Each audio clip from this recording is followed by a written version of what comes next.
নমস্কাৰ আজি IMA হাউচত গ্ৰাম্য বিকাশ মঞ্চই পৰিপুষ্টি সপ্তাহ উপলক্ষে এখন সজাগতা সভা অনুষ্ঠিত কৰিছে আৰু এই সজাগতা সভাখনত নলবাৰী জিলাৰ যুটীয় স্বাস্থ্য সেৱা সঞ্চালক কৈলাশ ডেকা ছাৰ, জ্যেষ্ঠ চিকিৎসক ডক্টৰ মানৱ কুমাৰ ডেকা ছাৰ, আমাৰ গ্ৰাম্য বিকাশ মঞ্চৰ কাৰ্যনিৰ্বাহক তথা জ্যেষ্ঠ চিকিৎসক ডক্টৰ ৰাজুমণি শৰ্মা আৰু শিশু ৰোগ বিশেষজ্ঞ ডক্টৰ প্ৰণৱ শৰ্মা আহি উপস্থিত হৈছে।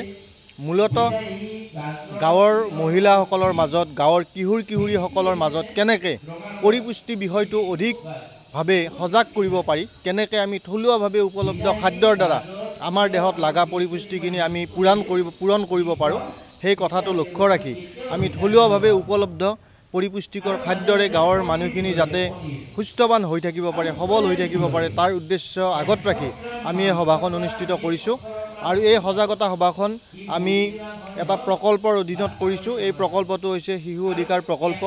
গ্ৰাম্য বিকাশ মঞ্চই 2011 চনৰ পৰা চাইল্ড ৰাইটছ এণ্ড ইউৰ সহযোগত নলবাৰীৰ 18খন গাঁৱত শিশু অধিকাৰ প্ৰকল্প ৰূপায়ণ কৰি আহিছে আৰু এই শিশু অধিকাৰ প্ৰকল্পৰ এটা কাৰ্যসূচী হিচাপে আমি এই পৰিপুষ্টি সপ্তাহ উদযাপন কাৰ্যসূচীটো ৰূপায়ণ কৰিছোঁ। লগতে অসমৰ নলবাৰীটো নলবাৰী IMA প্ৰেক্ষাগৃহত বৰবৰী গ্ৰাম্য বিকাশ মঞ্চৰ উদ্যোগত পৰিপুষ্টি সপ্তাহ পালন কৰা হৈছে আৰু এই পৰিপুষ্টি সপ্তাহ পালনৰ এক বিশেষ কাৰ্যসূচী মহিলাসকলক লৈ, কিশোৰীসকলক লৈ এখনি সজাগতা সভাৰ আয়োজন কৰা হৈছে।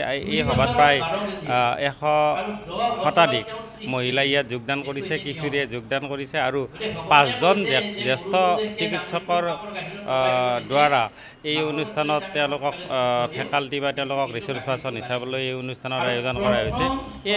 এই অনুষ্ঠানৰ প্ৰধান উদ্দেশ্য হৈছে যাতে আমি পুষ্টিহীনতাৰ পৰা শিশুসকলক ৰক্ষা কৰিব পাৰোঁ বা মাতৃসকলক ৰক্ষা কৰিব পাৰোঁ।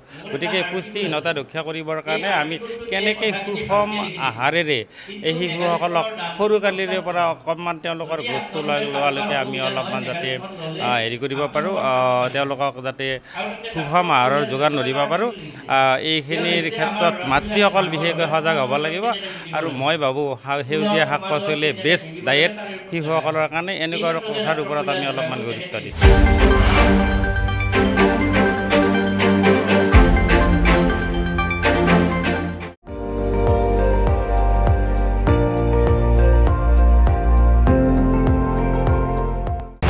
আপুনি চাই আছে ND24, সৰ্বশ্ৰেষ্ঠ নহয়, সৰ্বোত্তমৰ দৌৰত।